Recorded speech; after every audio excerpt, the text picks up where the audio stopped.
Hello, hello, and welcome to the Eclipse Evolution podcast. I'm your hostess, Savannah Rose. Thank you so much for joining us today, wherever in the world you're tuning in from, whether you're listening or viewing. We're grateful to have you here. And I'm so grateful here to just introduce such a powerful, potent guest. Her story, when her team reached out to me, I knew I had to have her on because it was a story that touched my heart. And we were just chatting a few moments ago in the green room about how good it is to see people doing good things and showing up with their heart in this world. Dr. Kirsten Harrison, I'm so happy to have you here today. We'll let you take the mic in just a minute to introduce yourself and share your beautiful journey with us, but I just want to give a heartfelt thank you for being here and spending your time with us today. Thank you, Savannah. Very likewise. So I'm very excited to be here. Thank you so much. Well, if you wouldn't mind just diving in a little bit and sharing your journey and kind of how you got to being here with us today and what's led you here with us today. So I've been a trauma psychologist for 35 plus years. In between, I took a little chunk off to raise my kids, which to me was super important, of course. And during that time, we had moved from Phoenix to La Jolla, California, quaint seaside community. This was 12 years ago. So shortly after we had moved, I started noticing that there was someone that was always hanging out at the tennis courts. His name was Sean, and person featured in the background. And my ex-husband was a world-class professional tennis player. And so he was like, oh, maybe one day I'll catch a hit with Sean because he seems to always be at the courts. All of a sudden, one day, a couple months later, and mind you, we're new to this place, so we're just trying to feel our way around. We saw Sean, now as Shauna, at the grocery store, hanging out outside with like this long, beautiful blonde wig and beautiful outfit, little bikini top in pink and a skirt. And so I was like, okay, that's interesting. Didn't know what to make of it, but I was like, she seems so friendly all the time, so optimistic. So long story short, I started kind of going to the grocery store and noticing she was there a lot. And so I was wondering, what is her situation? I couldn't quite make it out. I could tell that there was a little bit of maybe mental struggle there. I could tell that maybe there was a little financial struggle, but I wasn't sure. So I went to the Starbucks inside the Vons and I said, I would like to buy a drink for that person. And she said, oh my gosh, she's the most incredible human being. And I was like, oh, now I really need to get to know her story. So I went up to her, I handed her a drink, I pretended to drop a $5 bill, and I was like, oh, did you drop this? And a conversation ensued. And I did find out that she had known people in La Jolla for 30 years. She had been in La Jolla. I still didn't know she was unhoused. So what I came to find out later was that she had slept on cardboard on the street for 8 years. And I had no idea. And I don't know how many people in La Jolla actually knew that, aside from the people who saw her at night. So we just struck up a great conversation and we continue to do so. I started bringing her clothing. I started figuring out that she frequented the local Goodwill. And so the things that I would find in my closet that I would normally give to Goodwill, I was started to just give them right to Shauna. And then, of course, found out later she was rotating through Goodwill so that she could get her cute little tops and outfits. So one night, it was raining ferociously. Don't ask me why I was at the grocery store at 11 o'clock at night, but I was. And I saw her in the rain, and she was shivering, and she was in freezing, like, beach wear. So I said, do you need shelter? And she said, yes, ma'am.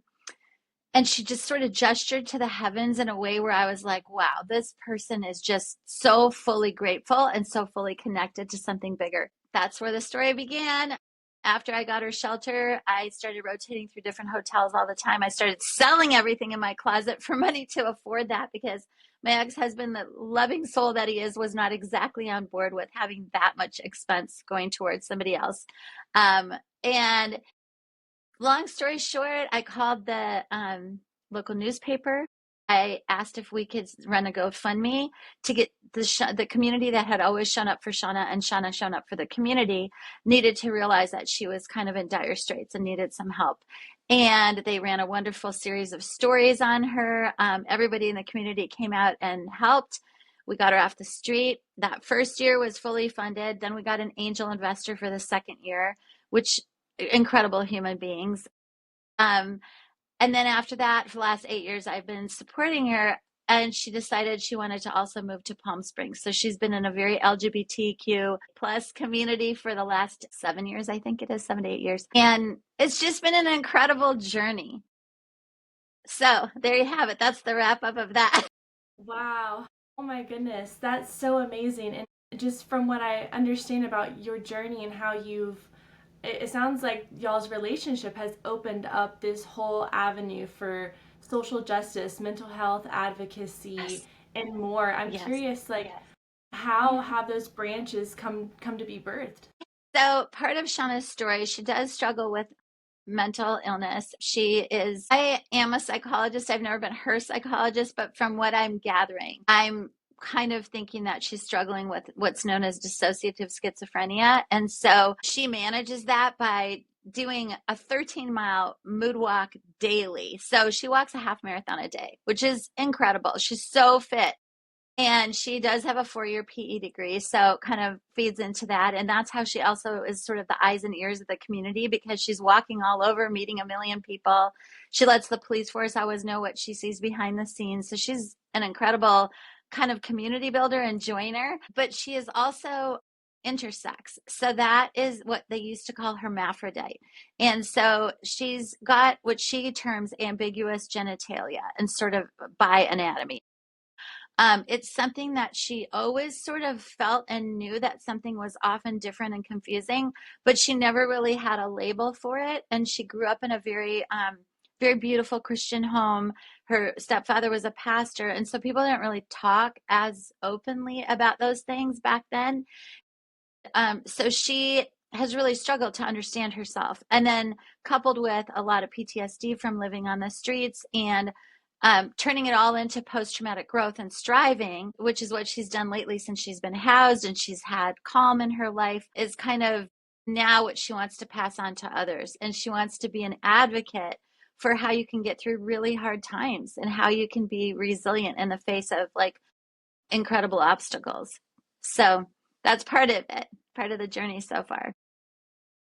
That's incredible. So, how have y'all's combined initiatives taken effect in the community and beyond? It sounds like definitely raising awareness. That's 100% the first step. And I'm curious, kind of, what has been the ripple effect since y'all begun this amazing relationship? So she had never left the country. So I proposed to her. I was like, Shauna, what do you think about not only going to World Pride in Washington, D.C., but maybe leaving the country and going to Euro Pride, which this year was in Lisbon, and then hitting Paris Pride and London Pride? I was like, what do you think about bringing your form of advocacy of just being yourself, fully yourself, to the world?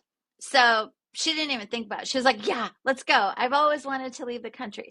We hadn't spent more than, I mean, I've known her for 10 years now, and we text daily, and there have been so many beautiful, wonderful like moments. And we did our book launching together, but I never really spent like that much time with her, kind of traveling and under stress and whatever. And I have to say, it was the most incredible adventure. I mean, her outfits every day were just like beautifully put together. And she's a super huge athlete and tennis fan. She used to play basketball in college.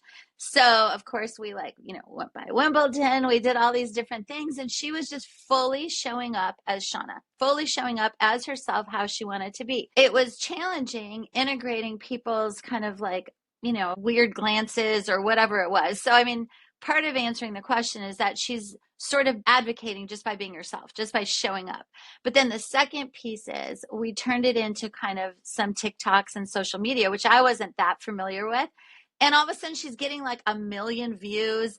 It was just so inspiring. And then the conversation back and forth was so much about educating about intersex. You'd have some people that were kind of like, I'd turn them maybe like the haters that weren't all that supportive. And then other people would check them and say, but hey, wait a second, this person was just born this way. Like, why are you throwing shade here? And so it's just been this beautiful experience of her being fully herself, trying to understand how she can help people with nuggets of wisdom to get them to try to move further along their own self-acceptance journey. And I can't tell you how heartening it is when we read people saying, you know what, you inspire me to just get out there and live. I've just been surviving for way too long. Or other people saying, you being fully yourself makes me realize that I can too. So it's been a beautiful journey. So that's kind of how we're doing things, through travel, through advocacy. She's gone on many kind of local vacations to San Francisco, New York. She hadn't been on a plane for 17 years when I sent her on her first little sort of mission to go to San Francisco and just sort of explore the city and see how you feel traveling again and sort of joining life in that way again. And since then, she's just blossomed. So it's been really fun to watch.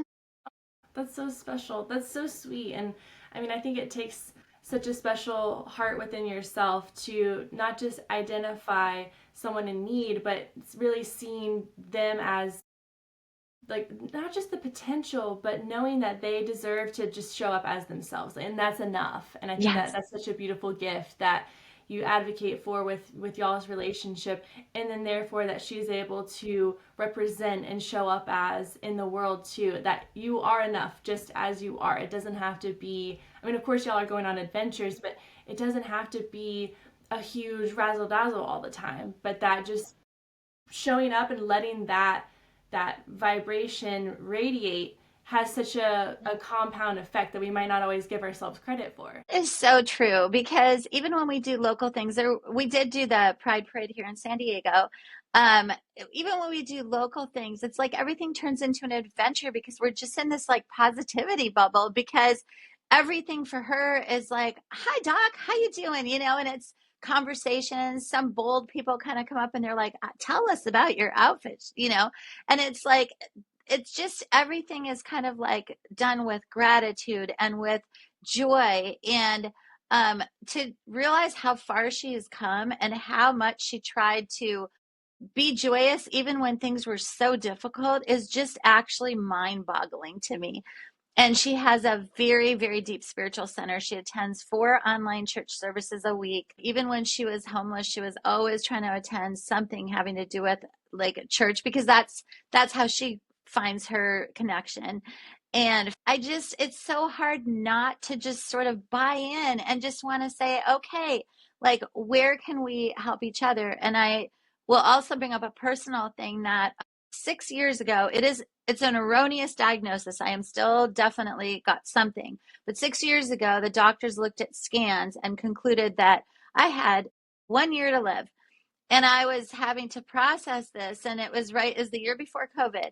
And I was trying to process this, trying to deal with that with my family and my kids. And Shauna showed up for me every single day. Every day she was checking in. "Hey, doc, have you heard about this? Hey, there's a new discovery. Have you heard about this?" And she was just as much a friend as any in my most close inner circle. And I was like, that is the kind of side benefit that you don't really consider when you decide to take a chance on people, that there's mutuality that comes back. That's just so beautiful. We're 6 years in and everything's fine. So it was just one of those things in life that, is you're having to process something really deep, and it kind of does show you who is there for you. And in this case, that was just an unexpected deepening of our friendship, where I was very, very touched with how someone who had gone through so much was able to show such capacity for care. So it speaks to her That's so spirit. absolutely. And I think that it really tells so deeply how, like you said, I forget how you phrased it, but the PTSD thriving, like changing that Yeah, to the the post-traumatic growth and the thriving. thriving. Yes, Mm-hmm. post traumatic growth. That's Yes. right.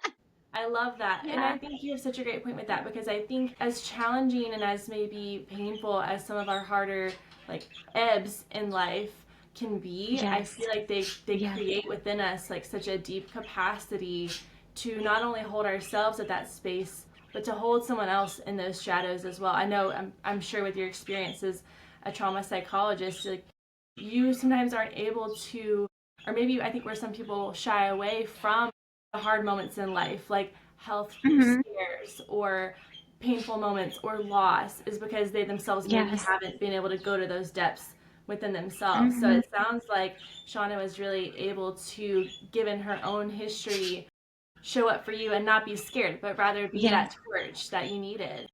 And that Exactly. You just completely nailed it because she had gone through so much. She did transmute that pain into purpose and healing. And even in the broader community, sometimes when she's really feeling her distress, she does a little bit of flailing about and it can scare people sometimes. And I always say, just say, "Hey, Shauna," and just sort of positively greet her. And then you'll be surprised and amazed at how she will 100% brighten your day with some wisdom, some optimistic, relating. It's just incredible. And I've done a lot of research with near death experiencers, people who've kind of gone to the edge and, maybe had a cardiac arrest or something and then were resuscitated and came back. And their messages of profound life change and what they saw and how it infused them with joy and hope and no fear is very much what I see in Shauna. So I don't know. Sometimes I think she's a walking spirit. I do feel like she's connected to something much bigger in a much more palpable way than a lot of us walk around and acknowledge in ourselves.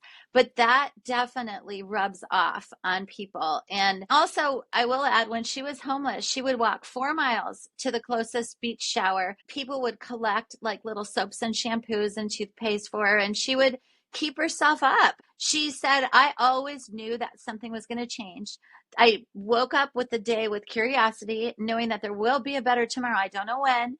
And I just thought, okay, that spirit met with my spirit and then created something bigger for all of us.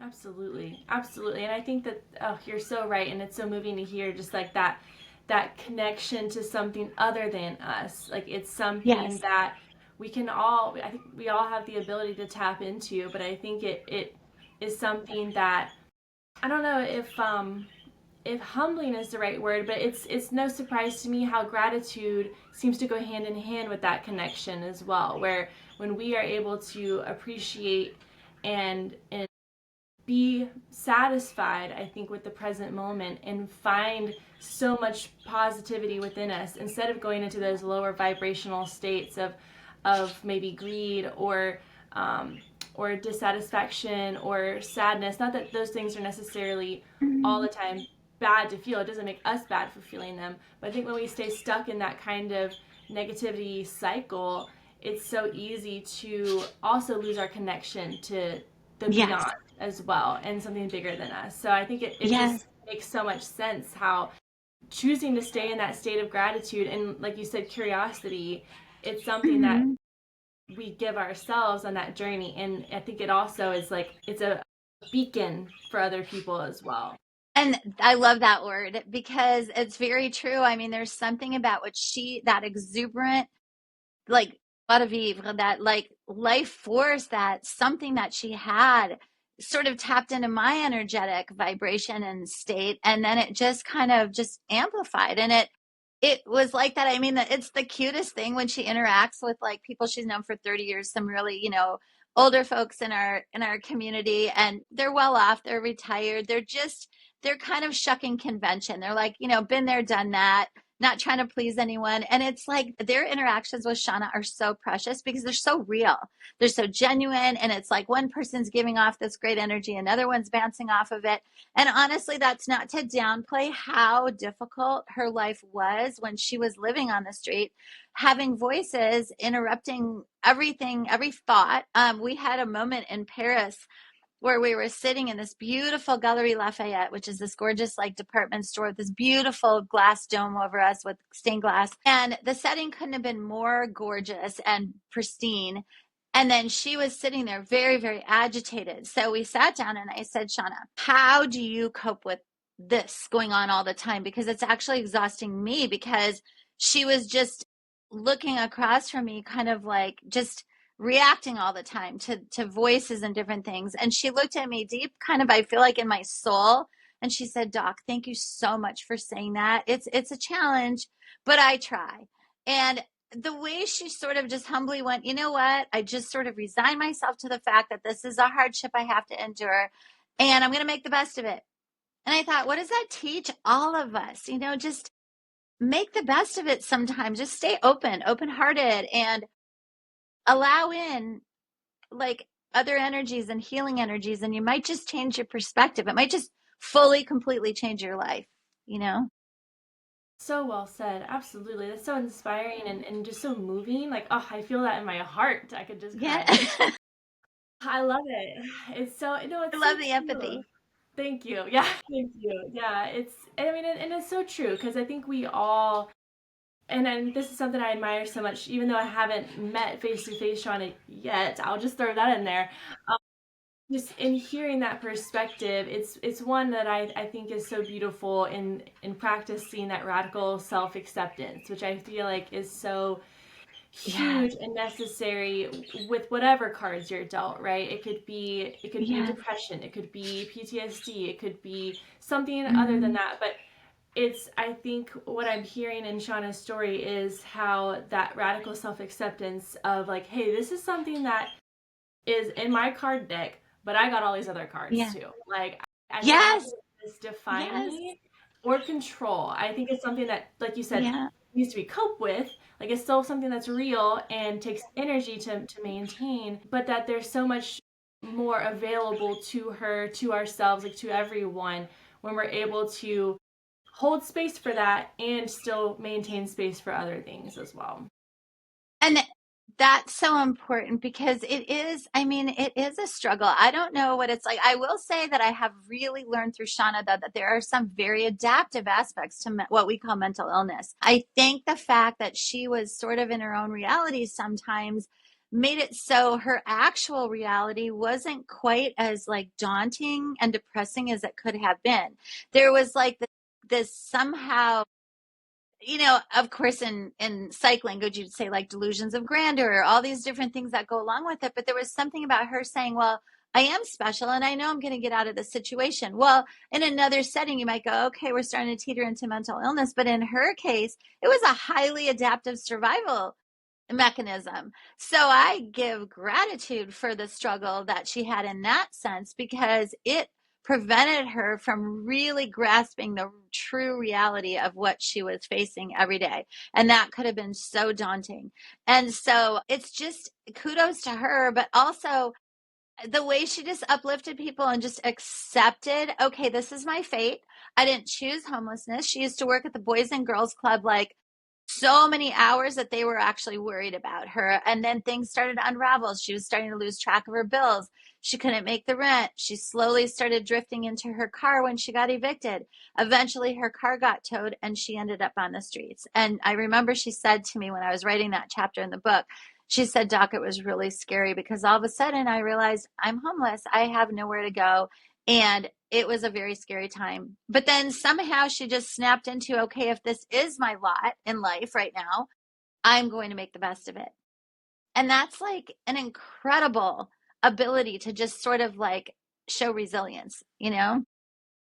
Absolutely. So, Absolutely. And I think it's so moving as well. And I think it's so important to hear just the honesty behind the steps that kind of happen, a lot of them, which I think yes, like towards yes. homelessness specifically, that can happen to anyone. I know, like in my work with Seriously. homelessness, yeah, it's so humbling where it's, I think there's a misconception behind it, and Yes, where people, I think, are so quick to assume how people got to that state and are so quick to assume it has to do with laziness or drugs or something along those sorts, where it's like, sure, that can show up, but that shows up yeah, anywhere. That's not just yes, isolated to homelessness, right? Like, those kind of issues can show yes, up in any walk of life. And I think in my yeah, work with folks in the homeless community, how it's people who are survivors of abusive relationships,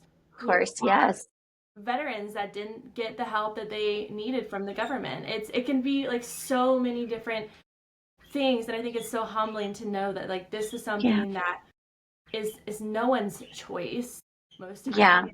It's something that just can kind of happen, and it's, I think, really beautiful to hear how she wasn't allowing that to define her sense of self-worth either, where this is like, okay, I did what I could. This is where I'm at, but this is not where I'm going to stay. Like, this is not who I am. And I think that's really powerful. Exactly. And she had this like natural gift for availing herself of opportunity, yet still being very humble. Like she became the homeless outreach team's sort of like, I forgot what the term was, but it was kind of like their homeless rep for the year. And so she went along with them. They first tried to help her go get IDs, get medical checkups. I mean, they were actually incredible. It makes me really sad that programs like that are getting cut. But she made really good friends on the police department because she learned really quickly that they could tell her what her rights were versus what were the limits to her rights.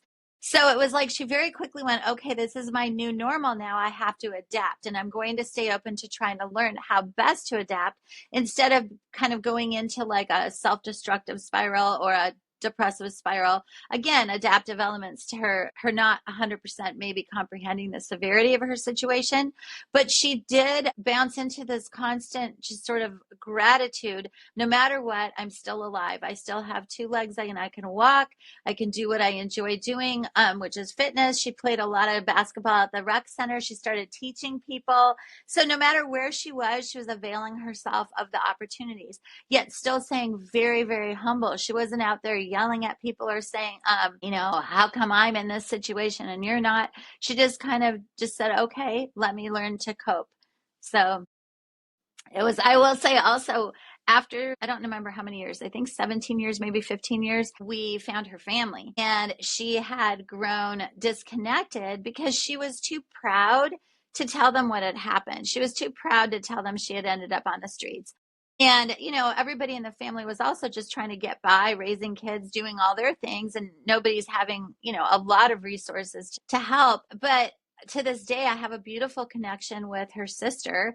And I act sort of as a go-between because Shauna still isn't quite ready to completely face everybody in a certain way. But it's a beautiful way to kind of keep everybody in the loop, everybody in touch, bridge the generations. Her nieces and nephews comment on the social media posts, and their kids are now learning about their great uncle slash aunt Shauna. It's just been incredible. So using her example, I feel like if there's anything that I can advocate for is like not giving up hope and not shutting down if you can possibly help it. Because yes, your story might feel so traumatic and overwhelming. And for sure, as a trauma psychologist, give that 100% play in a safe therapeutic environment so that you can really process that. However, also staying open to the fact that this life can be very, very beautiful, very wonderful people along the way, and knowing that anything can change in a moment's notice. In the same way trauma can happen in a moment's notice, so can positive change, so can post-traumatic growth and thriving. So stay open to that. Thank you. Thank you for those insights.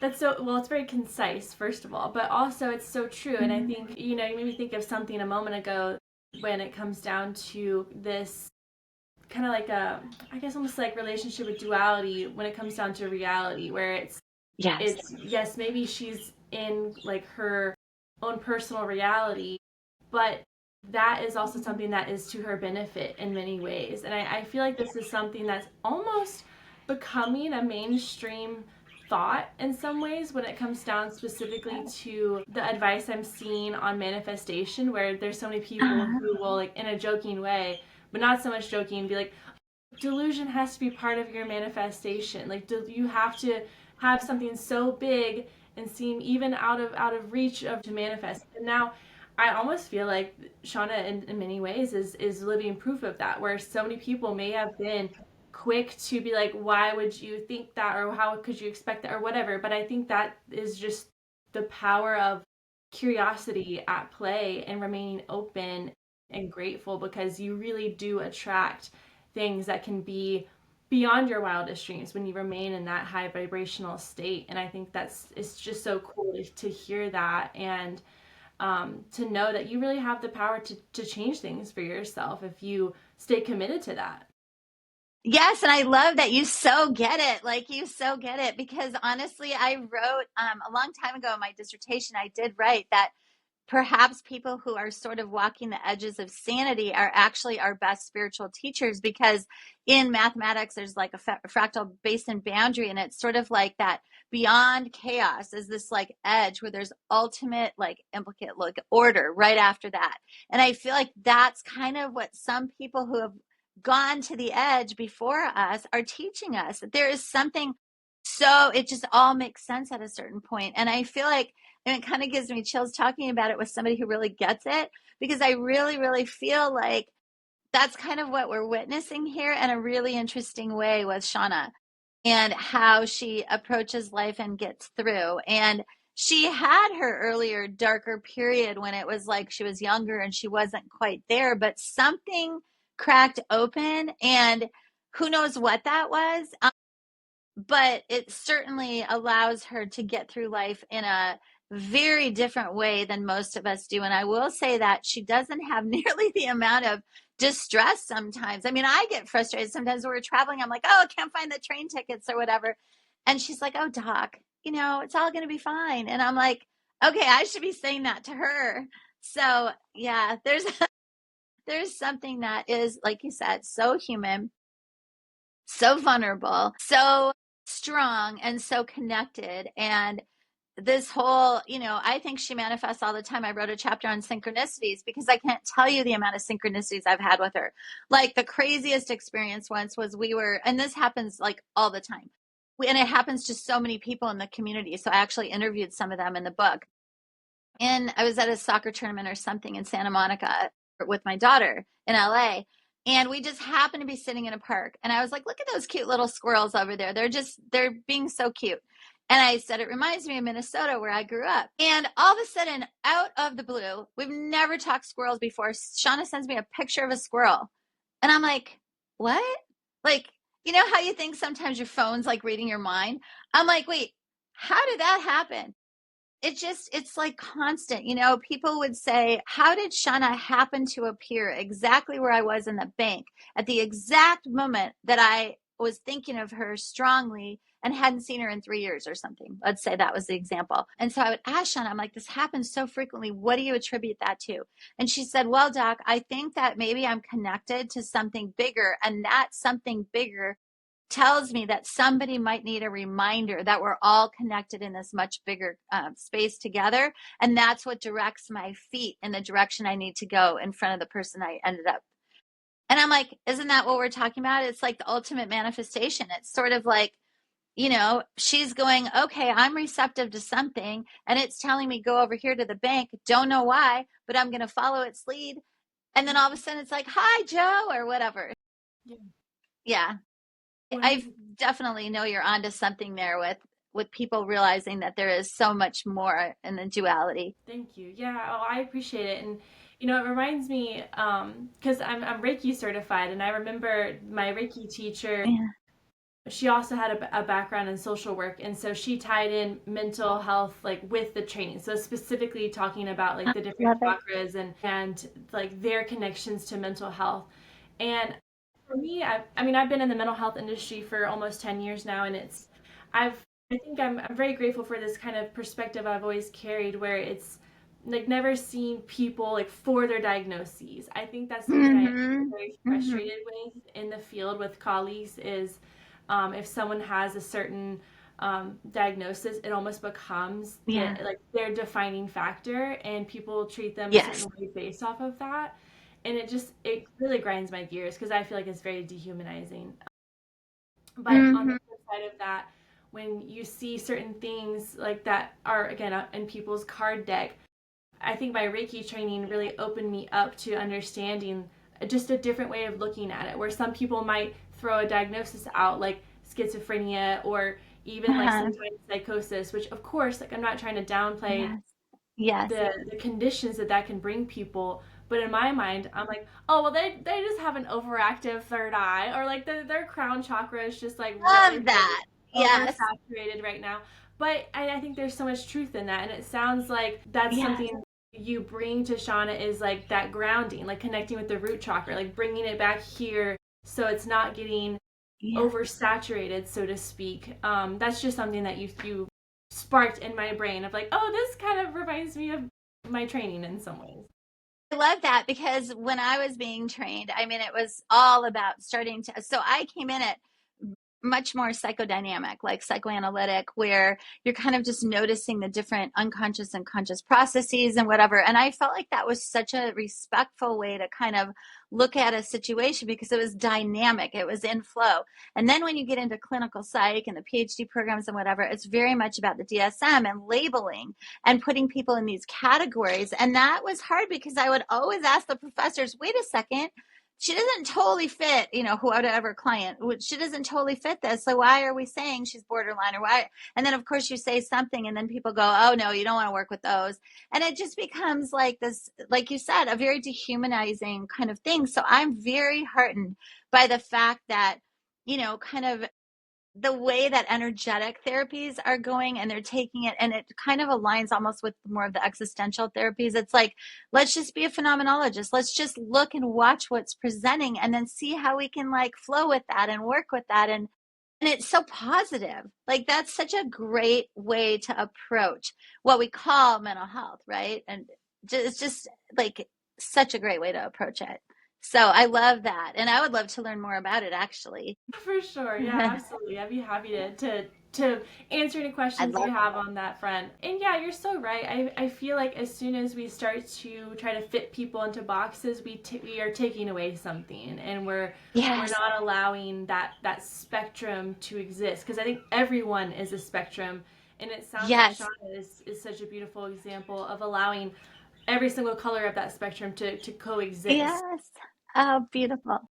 Thank you. Yeah, because I can tell, like, even within myself, you were saying a second ago, or actually it was when we were in the green room where you were applauding just like my courage in showing up. Like that's something that's so meaningful to me, and something that I think a lot of people, again, going back to that capacity piece, people can, I think, sometimes only allow others to show up as their full spectrum, as to the degree in which they allow themselves to show up. Because I know anytime I face like what you're saying, like haters, it was really people who just didn't understand, and people who maybe in not understanding, there was judgment coming out or there was fear coming out, and then that leads to criticisms or harsh words or whatever. And then I can always kind of tell, I mean, because people are mirrors, right? Like, this person is not okay with this side of me showing up because they themselves haven't gotten comfortable with that part of themselves, and it can just be so eye-opening. They're still in their own like shame,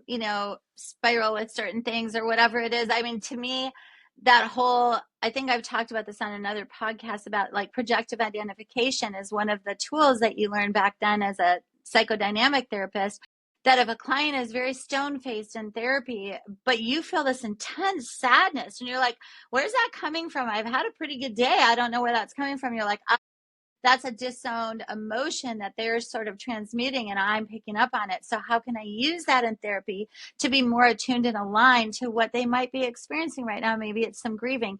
And I think that happens a lot across the board, especially I see that on like TikTok responses to some of Shauna's things. And it's like, by the end, the whole collective has sort of shifted and gone, wait a second here, like let's move past people's blinders and let's see a much bigger thing. And then to me, that swell of like positivity, that it's like so heartening to see. And that is, kind of what we wish that people would do in individual work with people. And yet as a community and as a greater community online, it's like, how do we not point fingers and go, hey, that's your shadow and you're seriously not owning it, to wait a second, but could you see it from this perspective, and like maybe just stay open to that for a second and then see where that leads. And I think that, luckily with your work and the younger generation from me, I'm pushing 60 here next year. I'm so heartened to see those shifts and that people are having different languaging around it all. Oh, absolutely. For sure. Yeah, I cannot agree more. I can definitely feel like we are in the paradigm shift, which can be uncomfortable, of course, having one foot in, one foot in the other, that limbic state. But I think I just feel so grateful, and have always kind of felt like my own connection to the divine of like, I don't know why I'm pioneering this kind of stuff. Like no one understands me sometimes, but like, trust me, I get it. I'm doing it because it makes me happy, and that's enough, right? Yes. And you're teaching, and you're just inspiring, and you're joyous, which alone is kind of like, okay, that might be kind of a signal that obviously something is making sense and bigger than all of us that's bringing that allows you then to do the work that you're doing, because it's not easy. And it's not easy to face a lot of trauma experiences and others too. There's a lot of compassion fatigue and a lot of people get burned out. And I feel like that the antidote for that is inviting in that much bigger, like, energetic realm of healing, because we can't all do it ourselves and we can't all show up for each other and do it ourselves. So, but again, listening to the voices of those who've been so traumatized, I've learned so much about life through how people have gotten through their struggles that are just so beyond anything we can comprehend. I mean, working with severe trauma survivors for so many years, and people who had what is known as DID, like dissociative identity disorder, used to be called multiple personality disorder. These things happen when a child's psyche is completely overwhelmed by the reality of what they're facing every day and these terrorizing experiences. And so to me, it's so heartening to know that the brain does sort of tap into a restorative energetic field. And a lot of my clients would say things like, well, I saw my body down there, but I was up on the playground playing with angels. And I'm like, okay, something's going on here that is so ultimately protective to our survival. And we wouldn't know that if we weren't listening to stories of people who had sadly had to go to those edges. But it's like, again, with Shauna, it's not those kinds of stories, but it's a whole different kind of struggle. And she just starts to remain open and exuberant and willing to, kind of be the Pied Piper. I used to call her the Kim Kardashian of the homeless, because she was so kind of like just out there and constantly having fun with her outfits. It was like she was just sort of playing with it all, but yet people were kind of noticing and watching and going, what's the next move? What's the next step? And it was like she was showing us this huge amount of healing that we can all then draw from. So it does tie a lot into the work that I know that you do as well, for people who've had very severely impactful traumatic experiences that a lot of people do pass labels or judgment and whatever. And it's like, basically, this is a human being that we peel back the layers. My gosh, we are humbled by their strength and their resilience and their honesty and humility. It's like, to me, that's what we get if we just stay open and learn from people. We're all trying to figure this out, so why don't we learn from each other? I So know. That's, I think, one of yeah, the best life hacks to understand is that no one has it all figured out. Like, and anyone who thinks they exactly. do, what? Yeah. I know, exactly. And it's like pretty much guaranteed you don't, but Yeah. it's very, very, I think the takeaway for me on all of this and knowing some of the work that you do, it's like, if more people could just say, hey, we're all in this together. Let's be friendly. Let's be neighborly. Let's be curious. If we have more strength one day, can we lend it to somebody else for a little bit? And it's like, let's just bring each other along on this journey. And oh my gosh, like how amazing that could be. So I'm just, I get so inspired meeting people on these podcasts, talking to other people in the communities, because everybody is trying in their own little way to make sense of things, to try to understand how to get through things, to try not to be as despairing, to feel like you're all alone in something, and also how to move forward this positivity and this whole ripple effect of like healing that comes from really unlikely sources sometimes. Absolutely. Oh, so well said. And so, speaking of connecting, how can folks connect with y'all? How can they connect with Shauna? And I know y'all have a very fabulous book that's out as well. I would love for you to Thank you. share how people can track y'all down. So we're very proud of the fact that for one day we were bestseller on Amazon. You know how that Yay! whole thing goes. It was fun. It was actually really fun. I just saw Shauna just kind of going, wait, me, like my story. So can buy the book on Amazon, Barnes and Noble. Most of the things that I direct people to are my website, which is soulwisesolutions.com. SOULWISE solutions.com, and that has very much of Shauna's story. It has community members that have given like testimonials of how much she's impacted their lives. It has some blog posts on what it was like writing the book and getting to know Shauna. So that to me is my favorite, when people can kind of go to the actual words. And then of course my favorite would be if people can read it, because the whole point of the story is to pass on the light and the goodness and the taking a chance on people and seeing what you can create mutually. Well said. Well, and that's one of the beautiful things I love about reading a book, especially someone's story, is that it's medicine for them to release and to express. And then whatever we take away from it is completely our own. And it sometimes is medicine for ourselves, because it might not be maybe the exact point, or maybe even something was being conveyed that they didn't realize was being conveyed.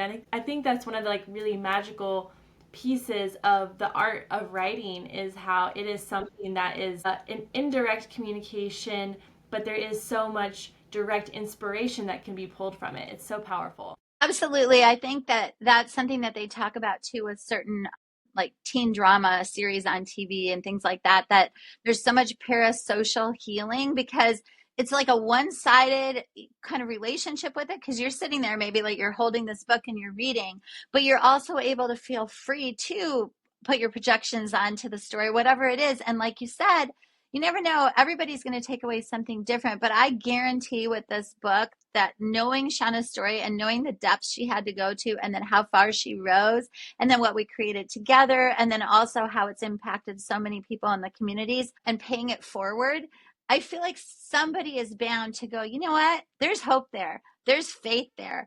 And I can feel better about my day too. Mm. Well, thank you so much for sharing y'all's story today. I know that there's so much more that is possessed and that we weren't able to get to today, because it's so rich from both ends. So, but thank you for sharing what you could today. It truly was deeply moving in my heart to hear, and I'm just very grateful that you're willing and open to let your message and Shauna's story be told, and I know it resonated with the listeners today. So thank you so much, Dr. Harrison. I appreciate you being here today. And thank you so much for your open heart and your great work. And there's just this light about you. Thank you for that. My pleasure. And to those of y'all who tuned in today, thank you for your time. Thank you for being open as well and hearing. And please share with us how this episode impacted you, and share with anyone that you think would also benefit from this message. But I will leave you all with many blessings, lots of love. Thank you again, Dr. Harrison. And bye for now. Thank everyone. you, Savannah. Thank you.